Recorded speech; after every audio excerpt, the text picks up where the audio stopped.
Hi guys, it's a beautiful day. Tune in with Epic Reaction. My name is Julius. I'm Good Luck. My name is Julia. And welcome back to Epic Reaction XI guys, full Asian today. So yeah, we're going to be reacting to Jennie, the villain of K-pop. We all know this, I think even you heard of it, Jennie being the villain of K-pop, What the villainess.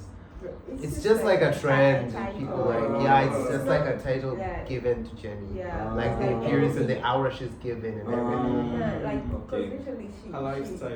yeah, she received a lot of hate. You know, the most famous was the other lot. Like if Jennie does something, there has to be a lot. Find of a way hate. to criticize Yeah. him. Yeah. There's Jennie, then there's this girl from Won Young. There's Wasa too, right? Yeah, what's not that much. Won Young and Jennie, like literally even a little thing. One The of the tiniest. highest. Yeah, from Oh. Like literally, the kid came to like a random kid came to like Wonyo. And Wonyo was like kind of like like avoiding the kid, and they started spreading hate. Oh, she's racist.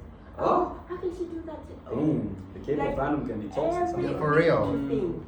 That's why I think the title "Villain of K-pop" was given to Jennie. The It's like- villainess of K-pop. Yeah. But in the way we reacted to the most of a compilation where we saw the villainess of K-pop, it was like a proud name for her.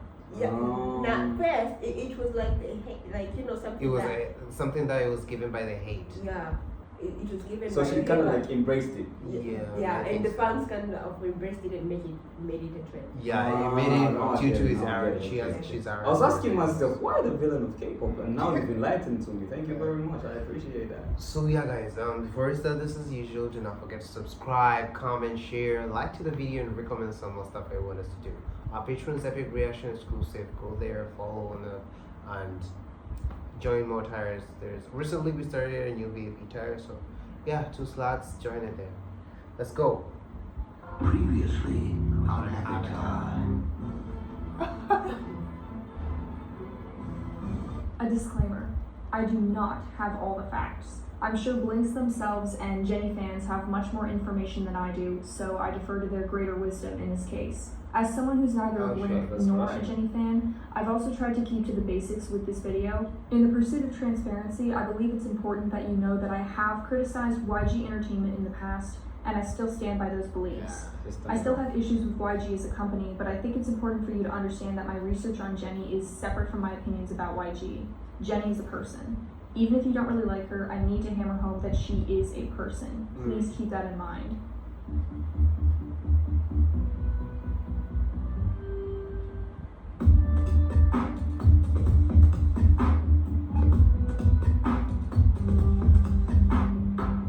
Jennie Kim is a K-pop idol in the girl group Blackpink. She and her group are extremely well known both in South Korea and around the world. Jennie is undeniably Blackpink's it girl. She's the de Yep. facto center, and regardless of who's the most popular domestically or internationally, Jennie is the real face of Blackpink. She Facts. achieved superstar status practically from debut and has been in the eyes of the public ever since. Jennie is also a very polarizing figure in both the fan base and the industry at large. She may be, arguably, the most polarizing female idol of the generation. She's cultivated a reputation for being obsessively loved and obsessively hated. Jennie has been involved in numerous quote-unquote scandals, and of course, what people consider scandals differs wildly. However, it's the simplest term, even if misused to the point of detachment. Dating, stage presence, attitude, personality, all things Jennie's been tagged for various reasons with varying levels of outrage and rationality. Privileged, spoiled, and princess are all words that have been stuck to her over the years. There's a sort of mythology surrounding Jennie, a narrative within the fandom that she is the quote-unquote favored member of Blackpink, and that she, whether unintentionally or not, takes advantage of this favoritism to cut corners as an idol and as a member of Blackpink. This mythology eventually adopted the word lazy and has run rampant with it ever since. She's been drafted into a role in the K-pop narrative that constantly attracts negative attention, and I'd go so far as to say she's currently the #1 targeted K-pop idol for hate and slander. In the current generation, Jennie has basically become the evil supervillain of K-pop. Today, I wanted to crack down on why the fandom chose Jennie to be the center of so much hate in the K-pop mythos. 2010. Jennie joined YG in 2010. She was 14, not yet out of middle school if she were an American student. Entering any workforce at 14 is undeniably terrifying, and a workforce as competitive and dehumanizing as this one is definitely a life-impacting moment. A lot of people would argue that that's way too young to start becoming an idol, but companies allow this to have the cream of the crop trainees by the time they're young adults, if they even wait that long to debut them. Nonetheless, Jennie was a child when she entered the scene. While Jennie didn't debut until she was 20, she's been involved in the industry and the idol system since she was 14 years old. Whoa. And remember, this is YG Entertainment's training system, which is notorious for its insane physical and emotional pressure. The K-pop industry is no stranger to human rights violations, and there's no real way to know exactly what happened during her formative years. Jennie described the training experience as, quote, really mean, going so far as to say it was, quote, a cold-hearted world. 진짜 냉정한 세계였어요. 매달 말에 모든 YG 프로듀서분들, 가끔은 아티스트분들, 사장님이 꼭 오셔서 평가를 받는데 솔로곡 하나, 단체곡 하나, 댄스곡 하나 이렇게 하는데 중간 평가해야 되지. 매주 찍는, 일주일에 한 번씩 찍는 보컬 영상도 찍어야 되지. 팝핀 영상 찍어야 되지. 크럼프 영상 찍어야 되지. Popping is with the 할 hands. 게 너무 많았어요, 매달. 그때는 뭐 하는 입장이어서 힘들었는지 잘 몰랐어요. 그냥 해야 돼. 그 있잖아요. 학교 다닐 때 2012. In April of 2012, YG Entertainment uploaded a photo of Jennie to their official blog without her name. She instantly drew attention, with people sharing and discussing the photo all over the internet. She was labeled the mystery girl of YG. People eventually uncovered her real name, and rumors began to fly that she would be a member of YG's upcoming new girl group. Jennie was the first member to ever be announced for Blackpink, before the group name was even confirmed. Apparently, Jennie was supposed to debut in the girl group that year, but that was postponed to 2013, and again, even later. There's something of a black hole in the timeline right here. The shape of this projected girl group changed rapidly, going from 10 members to 5, from 5 Wow, to 4. it started from 10 They would members. get closer and closer and then disappear, leaving the trainees involved either benched or inactive. August 8th, 2016.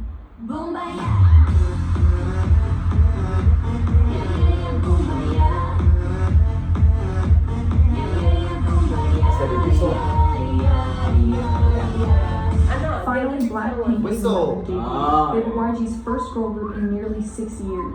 Their debut was a blockbuster smash, and they shot to stardom almost instantly. Things were actually pretty great for the first 2 years. Blackpink released 3 songs in 2016 and 1 in 2017. The members promoted their songs on various music shows, at award ceremonies, all over television and the internet. They Their were hot popularity at that was time. immense and Still immediate, is though. and so were the problems. Sometime around late 2016, the phrase YG's princess first appeared in reference to Jennie, but between 2017 and 2018, that's when the title became stapled to her narrative. Many fans and non-fans alike saw Jennie as receiving special attention and favoritism from the company. There were different reasons with varying levels of truth and perspective, including but not limited to, Jennie is given the best or at least highest quality performance clothes. Jennie is styled to make her stand out from the rest of the group. Jennie is the most promoted member of Blackpink, receiving the most sponsorships, or at least the most important ones, be they modeling, advertisement, brand deals, whatever. These arguments began rising with fury in the middle of 2017, and while it seems a bit early for a group to attract so much conspiracy just a year after debut, there's a very definitive reason why so much speculation exploded in 2017. 2017. Right as the fandom and industry at large were at its hungriest for content from Blackpink, YG decided they hate money and put the group on a year-long hiatus. That's a crazy. year-long hiatus from a group who were, at that point, basically rookies.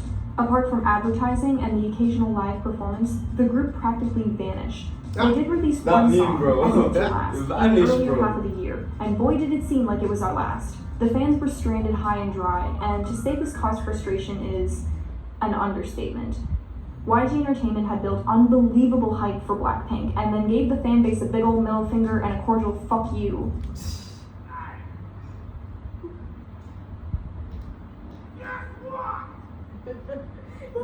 What? Yeah. Yeah, that's the CEO, yeah.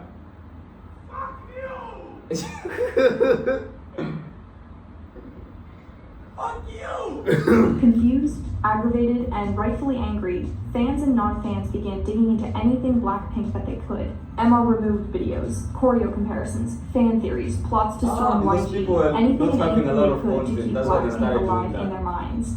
Eventually, all things Blackpink became connected to this underlying frustration, and that frustration never fully washed out. As the hiatus stretched, so did the tensions. This is where shit began to hit the fan. During a few live performances, Jennie forgot some of the lyrics to their songs.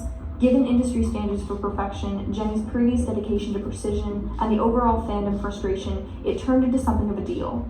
People called her unprofessional, a mess, a whole host of other names. While claims of favoritism and spoiled behavior had existed since her debut, new fuel was suddenly added to the fire, and everything Jennie did was labeled as a product of a spoiled princess getting away with absolutely anything she wanted. Jennie's public persona as an idol is one that relies on being an being an untouchable idol is badass very who doesn't hard. give a fuck. Very, very So hard. add that to the princess claims, and you've got yourself a pretty unlikable reputation. Again, emphasis on reputation. This is how people saw Jennie, not necessarily who she really was. To allay discontent in the fanbase, the best thing to do would be to release a comeback before the year was out. Negative attention, positive attention, Blackpink was getting both, and YG was in perfect position to capitalize on it, as long as they could keep out of trouble for 10 seconds or so.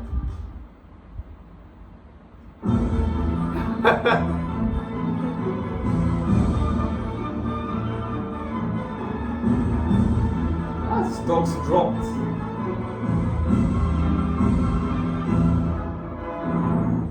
YG's contest project Mix 9 went Mount Vesuvius and exploded in great flaming chunks of shit.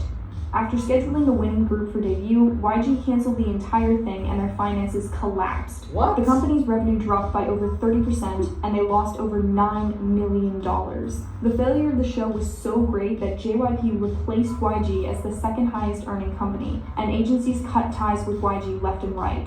2018. In May of 2018, Psy finally chose to value self-love and left YG for good. 2017 ended with no news about a return of Blackpink. Well, they reissued their original Japanese debut, so yay for that, I guess, but that was about it. For months, all that came out of them was the occasional live performance or interview show. The frustration boiled over into an all-out fan war.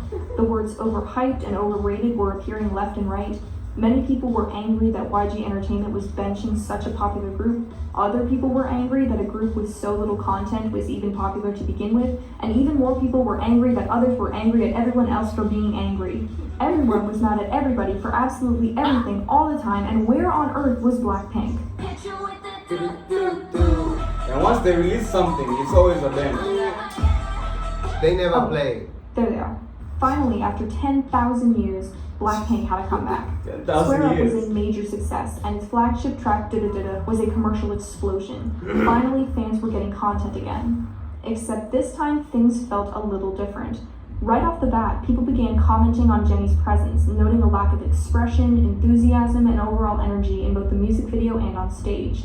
As the promotions for Da Da Da Da ran on, it only got worse. More and more videos and fan cams began surfacing of Jennie's dancing during the era, and while music shows seemed average, concert footage did not. In September, YG announced Blackpink's first ever concert in Seoul. Controversy or not, people were ecstatic at the idea of seeing Blackpink perform live at their own concert. And from there, shit really hit the fan. Footage from the concert showed Jennie not participating in large amounts of choreography and making other mistakes on stage. Paired with the footage of numerous other performances that year, Jennie's dancing appeared to have greatly diminished. But with the maintained success of Blackpink throughout the hiatus, it probably wouldn't be that big of a deal, right? Oh my god, it was a disaster. This video no longer exists, but I think we all remember the big lazy dancing video comparing her dancing of previous years to this one. Something was totally wrong. Regardless of anyone's opinion on Jennie, this is objectively a problem. People paid money to see this concert, and so, from a consumer standpoint, this is inexcusable. And not just the Seoul concert, but others as well. From a fan standpoint, I imagine it's ridiculously disappointing. Add that to the fact that YG was obsessively striking down any video criticizing or even discussing Jennie, and you got yourself a right shitstorm. No one had any idea what was going on with Jennie, and to this day we have no definitive answer as to what caused the quote-unquote lazy scandal. But the bashing was loud, harsh, and unrelenting. Wait, so we don't have Many any people called her explanation to lazy, today? spoiled, a brat, a danger to Blackpink, an insult to her members, a bitch, and everything but the kitchen sink. Objectively, Jennie's performances were not fair to the fans who had waited and paid money to see the group perform. There's no denying or getting around that. It's simply unacceptable and needed to be amended right away. But with that same objectivity, anyone can see that the backlash Jennie received wasn't going to win any morality awards. Fans and non-fans had decided that Jennie had forfeited the right to any human decency and began hacking away at her for any reason whatsoever. I feel so bad for Rose, Jisoo, and Lisa. They look like Jennie's backup dancers. LMAO Papa YG can't take it when someone criticizes his precious princess. So YG is deleting evidence I see doesn't change the fact that Jennie has been incredibly lazy since 2017. She's so hyped when it's her part, but being lazy when other parts come. Agreed, she's lazy.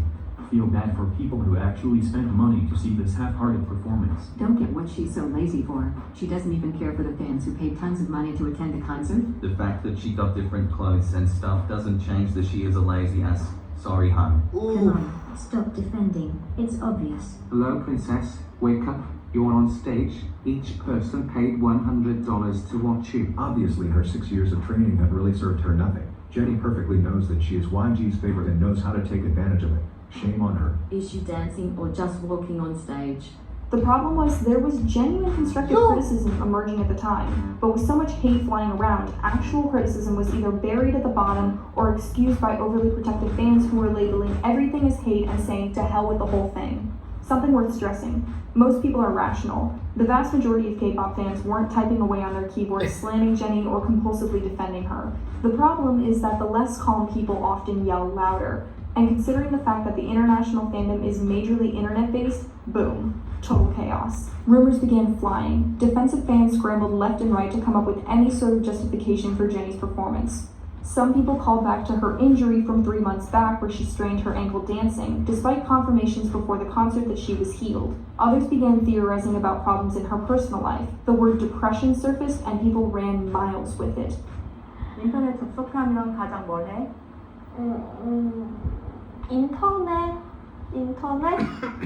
인터넷 잘 안 해. 하루에 제니를 몇 번 검색해? 0번. 제니에게 일주일에 휴가가 주어진다면 하고 싶은 일은 핸드폰을 바닷속으로 던지고 없앤 다음에 잠수. 그러니까 없어지기. 아무도 날 She's 찾을 수 definitely 없기. going through something. I'm not Jennie's therapist, you're not Jennie's therapist. While being aware of mental health is really important, more often than not, fandoms will use it as a shield for certain situations and then completely abandon it the second it no longer suits them. For example, Blinks showed up in droves to preach the importance of mental health during Jennie's quote-unquote lazy scandal, and then went completely silent when abuse victims criticized Blackpink's bruised photo cards, calling it not a big deal. Again, a small percentage, but it goes to show that fandoms are fickle. On top of that, Jennie's mental health is her personal privacy. Diagnosing others with mental illness is extremely messed up for a lot of reasons. It's disrespectful to people with depression and the people you're diagnosing whose life and health you don't really know about. I truly believe many fans just wanted to protect Jennie and help her and show her support, but diagnosing others is a slippery slope, and it can be dangerous to her career or even her own image of herself. Needless to say, this would have been a great time for the company to step in and respond to growing tensions. YG Entertainment needed to handle this with tact and settle the mess with as little controversy as possible. Instead, they did this.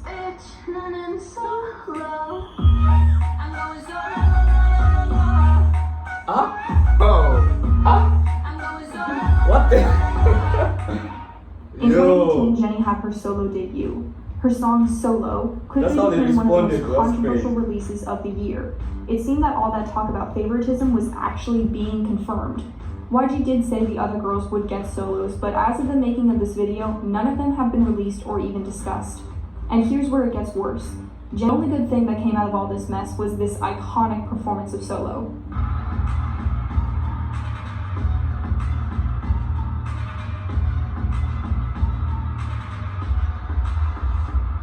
And that was the disaster that was 2019.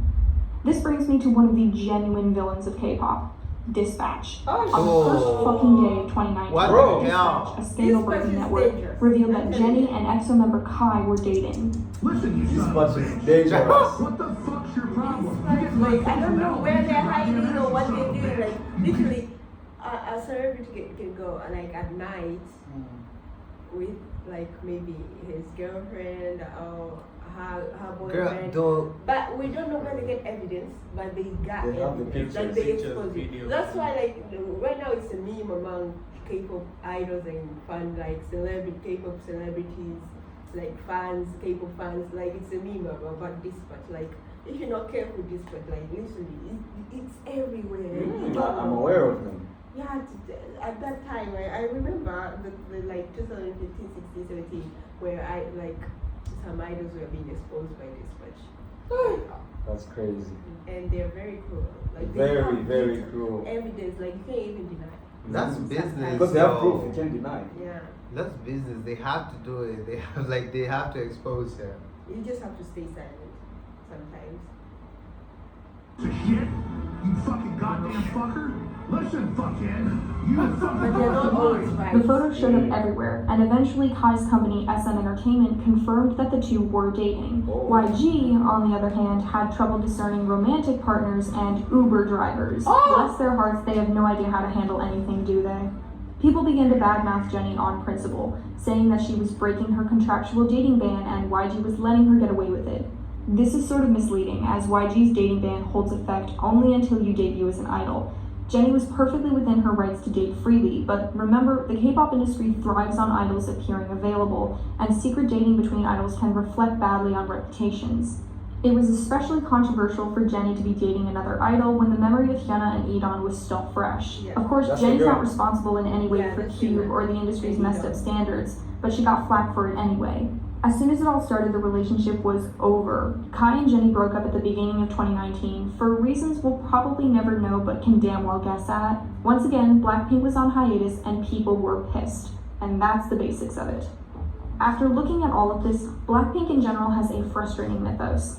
They only have 13 songs, no full album, and often disappear for long periods of time. Music-wise, Blackpink has never truly stopped being rookies. Jennie, being the primary face of Blackpink, often centers these feelings of frustration on her. People see Jennie with her badass persona, her colder faces, and her rougher patches in her career, and all that frustration can come smashing down in full force. Because Blackpink doesn't have enough content for people to feast on, they've created their own fan version of the K-pop world where Jennie is some evil person to be destroyed.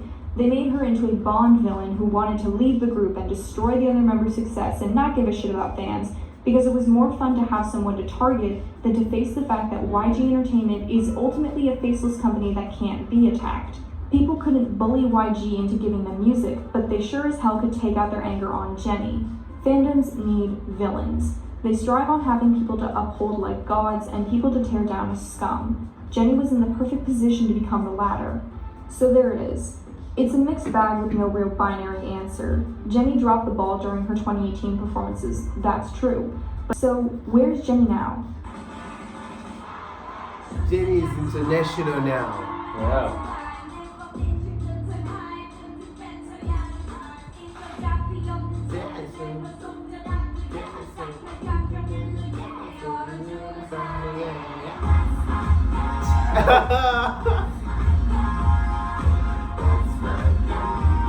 Fans remarked that her stage presence came back in a big way during the Kill This Love era, bringing back that power she's known for. Not only have her domestic performances improved, but her traveling ones as well. I couldn't give two shits about Coachella, but if you listen to Jennie speak at the concert, you could hear just how much she loved being there, and you could see just how much hard work she put into it. Many people genuinely forget how loved Jennie is by the other members of Blackpink. The way Jisoo, Rosé, and Lisa talk about her and interact with her speaks volumes about what she's like behind the scenes. They love her, truly, and not just them, but other idols as well, like Irene and Nayeon. I'll leave this off by saying that I admire Jennie for coming through the other side, and I hope this villain narrative is finally buried in the dirt. I also hope that the people who felt hatred towards Jennie find peace in the upcoming year where they feel better and don't need to say cruel things about others online. I hope that Blinks get the comebacks they want and we can all just take a break and enjoy things that we enjoy. And that's the video. Thanks for watching, good luck to Jennie, and I'll talk to you all soon. Well, thanks for making it. It was a wonderful video. I think this was released a couple years back. Yeah? Yeah. It was, right? So, yeah, it looks like it. I think the do era. Yeah, 6 years. That was a long time. Thanks, Mara. 2020. Well, 6 years later, Jennie seems to be doing well, even better than. Yeah, very much better. Yeah, the haters will be. You know, the bad thing, not the bad thing. It's like that an actual reality of a thing. If you're famous, just agree that you'll have a lot of haters. Yeah, that's true. You still have to move, though Yeah. there is hate. Yeah, you see where Jennie is right now. Jennie is striving and is going Places, more. yeah. She even released a solo album too. Yeah, even though she has haters, but she's still up there. So no matter what people say, be hating, you just keep hating because people will move on and people will go. If people have people, if she has people who support her, then she'll go on. She doesn't care about the haters and everything and shit. I heard a saying of someone telling me one day, like, if you're famous and you don't have haters, there's something you're doing wrong. Yeah. For real. You've got to have haters in life. No matter what you do, like, you've got to have someone who's gonna criticize you or badmouth you. Yeah, seriously. That's how it is. Seriously. So that was it for today, guys. That was Jennie, the villain of K-pop. We got an explanation of how she became the villain of K-pop and how people named her that. And I guess everybody understood through this, right? Yeah. It was very nice watching the video. It was really nice gaining the information. Do not forget to subscribe, guys. Like, share, recommend some more stuff I want us to do here and on Patreon. Our Patreon's Epic Reaction exclusive. Yeah, I guess this is it for today. Bye, guys.